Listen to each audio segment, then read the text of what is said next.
Today, I'm going through the questions from Fanco fanatics, starting out with this one from Clark Engelman on YouTube, who asks, is Spencer Lee coming back? Yes, Clark, Spencer Lee is coming back to wrestle one more season. And this next question is also about Spencer Lee on YouTube. Dre the Third asks, will Spencer Lee return healthy and better than ever? I guess that's a difficult question to answer. Will he be healthy?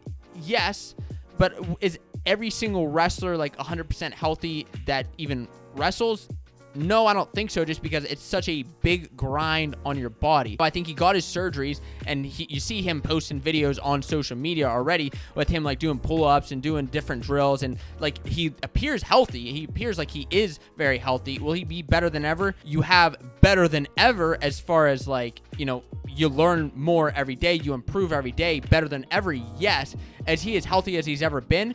Probably not. I mean, I'm not Spencer Lee, I don't know, but we'll see. I'm excited to see what he does do this season, though. And this next question comes from over on Instagram by M. Ward Campbell 61. He asks, is Eric Barnett coming back for one more year? If so, how will that work with him in LaMont?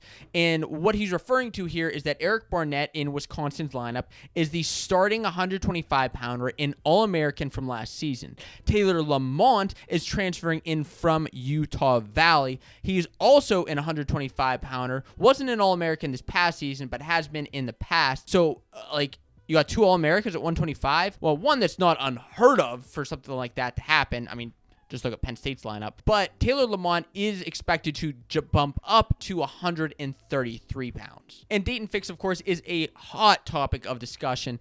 And J Money asks, will Daton Fix win the title next season or not? I mean, will he? Won't he? He's got RBY in his way yet again. And, of course, that's difficult for him. I think for Daton Fix, it's just, can he learn from those mistakes that he's made in the last two national championships? Can he find a way to outsmart or beat Roman Bravo Young? I think it'd be smart for him if he could find a way to wrestle RBY earlier in the season, but I don't think Penn State goes to a lot of tournaments or open, so it'd be tough to kind of seek him out. I would love for them to maybe wrestle at the Collegiate Wrestling Duels in December, and you know, that way it could really tease a national championships. I think it'll be, how driven is Daton Fix to finally beat RBY? Because I feel bad for him. You know, people keep kind of hounding him online. Oh, he's gonna be a 4-time runner-up, and like it's yeah, okay, that's funny to joke about, but like that is tough. That's a detriment. Like that is so difficult to handle. And like in one aspect, yeah, I want RBY to win, but I'd also like to see like Daton Fix finally get that title. Steven Guzzo asks on YouTube, what is the toughest weight class next year? He thinks it may be 197,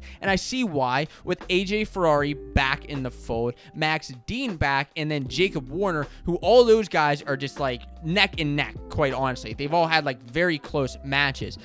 But, I mean, that's a front runner for sure. I look at also like maybe 49, 41, 57, even 65. 41 just because I think like with Nick Lee out of the way, that has opened up tremendously. So I would say that's one of the most open weight classes, and you're going to see a lot of competition there. 149, I would say, is just super tough with Yanni, with Ridge Lovett coming back, with Austin Gomez, with Bryce Andonian. I think that was one of the craziest weights last year. I think it may be the toughest this year, but Yanni seems kind of that lock to win that fourth title. 57 is a similar story to 41 in that, like, it's just more open. You got some tough guys up top, but I think 65 as well with David Carr and Keegan O'Toole. Like David Carr expected to bump up to 65. Overall, I would probably have to go with 49 though. This next question asks, would you ever cover divisions other than D1 or smaller D1 schools like SoCon? So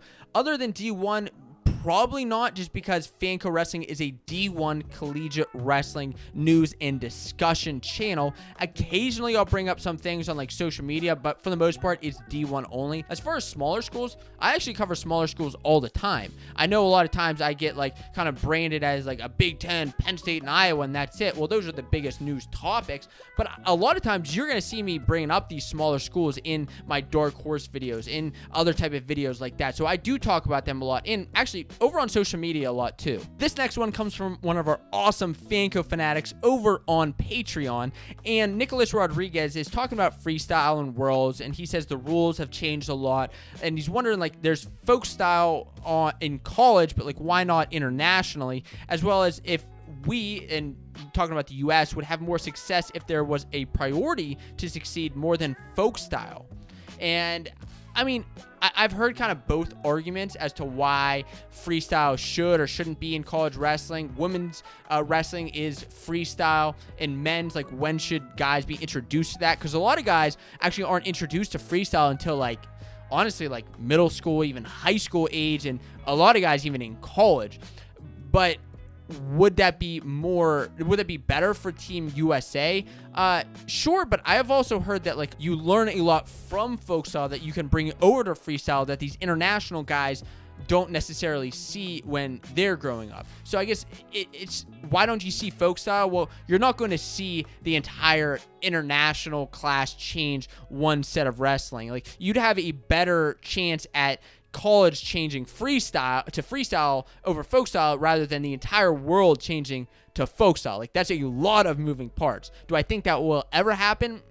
Probably not. I think it's going to stay pretty similar to what we have now, though. This is a fun one from Pops Cola on YouTube. He asks what Pitt needs to do or not do to become a top tier contender. And Pitt was like a top 10 team just a couple of years ago, which is kind of crazy to look at, but just based on their dual meets and things that have been happening, it's been good for them. Full disclaimer, I'm not a Pitt fan at all. I'm from Pittsburgh. I don't like Pitt, but I do like seeing the Pittsburgh wrestlers succeed, the guys from Pennsylvania succeed, okay? So what can they do? First of all, their program is in a way better spot than it was even like 5 years ago, like tremendously better. And I think a lot of that is due to head coach Gavin. I think they've seeked out a lot of the tougher competition. So, like, that's one aspect, like, they've been doing well at going to tournaments. I would say even seek out, like, another tournament rather than just they went to the Illinois Matman Open last year. But I think a lot of it comes down to recruiting, because while I am a huge proponent of recruiting out of Western Pennsylvania, that seems to be all that Pitt does.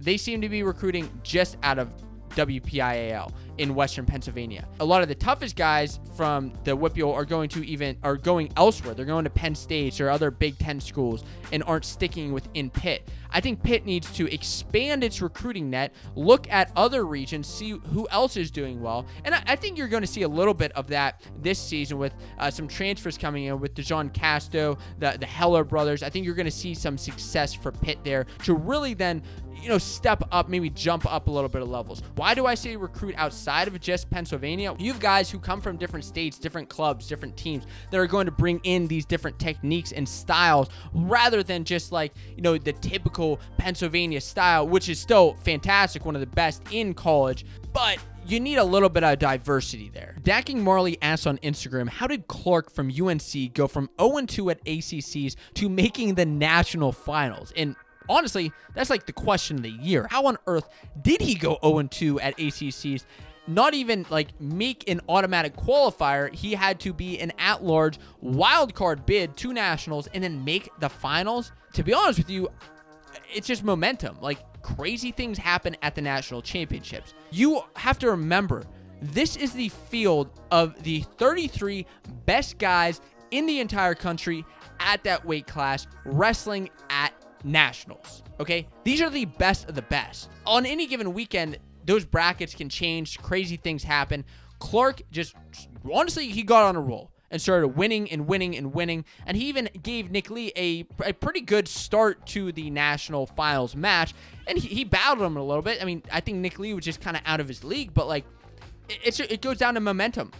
He thinks he can, he knows he can, and he does. Cali44 asks on Instagram, does Ridge Lovett have the potential to appear in the national finals again next year? Did I think that he had the potential to get there this year? Yes, just because, I mean, he wrestled Yanni to that close. I think it was an overtime match at a tournament earlier in 2022 at I think it was Cliff Keen, and that was such a big moment where I said, yeah, Ridge can actually compete. Did I necessarily expect him to make the national finals? To some degree, yes, but like, it was a tough weight class, right? I thought 149 was crazy, and it turned out to be even crazier than we thought. Could it happen again this year? Yes, I think so. I think you're still going to see that tough competition with Austin Gomez and Bryson Doney and the rest of the field at 49. It honestly just depends, too, where, like, is he on the same side as Yanni? Can he find a way to overtake Yanni? Because Yanni stepped it up last year, and Ridge, I'm sure, I mean, losses can sometimes be a lot better than the wins in that you can learn a lot more from them. And I hope that Ridge does learn because I love watching him wrestle. Jahir asked a fun what-if question over on Instagram. He said, what if Suriano never got injured when he was at Penn State? Well, first of all, and I'm pretty sure this was the 2017 season whenever Penn State had 5 national champions. If he never was injured, there was a possibility that Nick Lee was winning a title that year. A possibility. I'm not saying it was definitely going to happen, but like Penn State could have had 6 national champs. So that's one thing. And then if he made the national championships, I think he probably would have stuck around at Penn State. Now, in general, I think Nick Suriano is more of, I mean, he's kind of a Jersey boy. He's kind of like a free-flowing spirit. So who knows? Like, if that one little thing, kind of like being injured and how it was handled, kind of made him want to leave Penn State, there could have been 1,000 other things that made him want to leave as well and go his own way. I mean, he ended up leaving Rutgers as well. And my favorite one is from Jacob on YouTube. He asked, are all Penn State fans annoying? No, Jacob. Just me. Now, if you're asking these questions, you probably have a ton of other questions about the national championships, and I actually put together this whole video about the 2023 national championships and everything you need to know so you're prepared to watch it in March of 2023. You can check that out right here.